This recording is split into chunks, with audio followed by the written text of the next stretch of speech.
Why do so many people in India don't like Gandhi anymore? The answer is not simple, and it's definitely not one sided. Gandhi remains one of the most respected figures in Indian history, yet at the same time, he has become one of the most debated, criticized, and even misunderstood leaders of the freedom struggle. Let's start with the criticism that actually have some truth to them. Gandhi's early years in South Africa are one of the most talked about issues. In his writings from that time, he did make remarks that today would clearly be considered racist, especially towards black Africans. This isn't propaganda, it's historically documented. However, it's also important to understand that these views reflected his early thinking, and like many people, he evolved over time. Still, by modern standards, this remains a valid criticism. Another major point of criticism is his stance on caste. Gandhi strongly opposed untouchability, which was a huge step forward at the time. But he did not completely reject the caste system in its early stages. He believed in reform rather than total abolition. This put him in a direct conflict with leaders who wanted the complete dismantling of the caste hierarchy. So, yes, this criticism is fair. Gandhi was not as radical on caste equality as many would expect today. Then there was his controversial personal practices. Gandhi conducted experiments with celibacy, including sleeping beside young women to test his self control. Even during his lifetime, people found this uncomfortable and questionable. While this is often exaggerated online, the core issue is real and raises legitimate ethical concerns. His role during the partition is also heavily debated. Gandhi pushed strongly for Hindu Muslim unity and tried to prevent division. But critics argue that he was too idealistic and ineffective in stopping the violence that followed. This is not a clear cut right or wrong issue. It's something that historians still debate. Now, moving to criticism that are partly true but often exaggerated.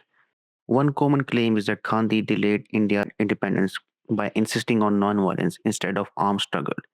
But this ignores the fact that this movement mobilized millions of ordinary people and created mass pressure on the British. Independence was not delayed because of Gandhi. This is an oversimplified narrative. Another claim is that he opposed all revolutionaries. In reality, while Gandhi disagreed with violent methods, he still respected the courage of those who took that path. His disagreement was moral and strategic, not personal. Then there's the accusation that he was pro Muslim and anti Hindu.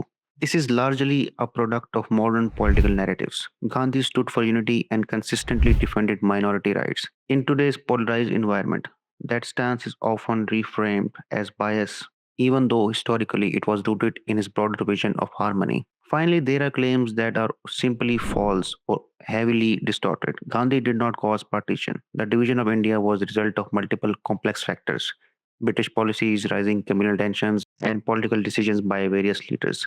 In fact, Gandhi opposed partition until the very end. It's also exaggerated to say that he single handedly suppressed other leaders. Disagreements existed, but freedom struggle was shaped by many forces, not just one man controlling everything. And the idea that Gandhi did nothing for independence is simply incorrect. Movements like non cooperation and Quit India played a massive role in weakening British control and bringing the struggle to the masses. So, why, despite all this, is Gandhi image becoming more controversial today? One of the big reasons is politics. Certain ideological groups see Gandhi as representing values like secularism and non-violence that don't align with their vision of nation. For them, criticizing Gandhi is also a way of reshaping India's identity. At the same time, younger generations in a fast paced modern India often find Gandhi's ideas like simplicity, village life, minimalism as outdated.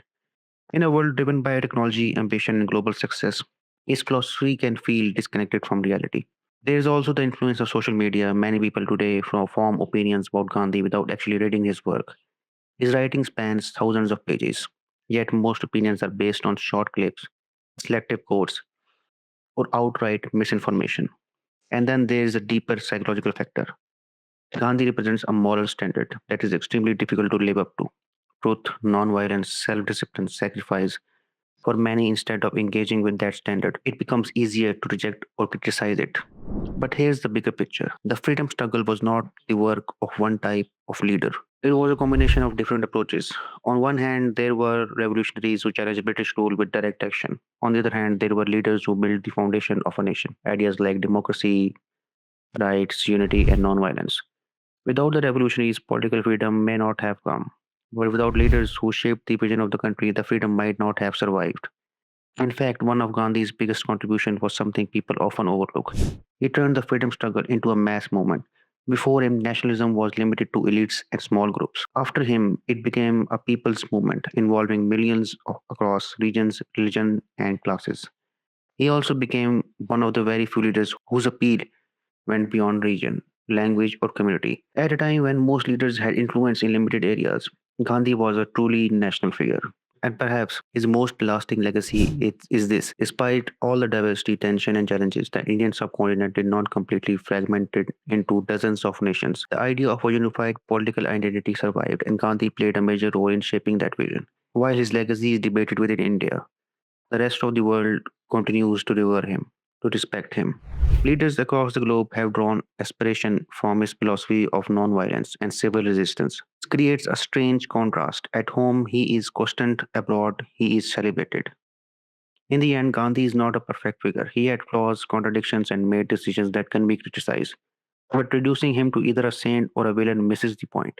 The truth is more complex. Gandhi was a human being who played an extraordinary role in an equally complex struggle.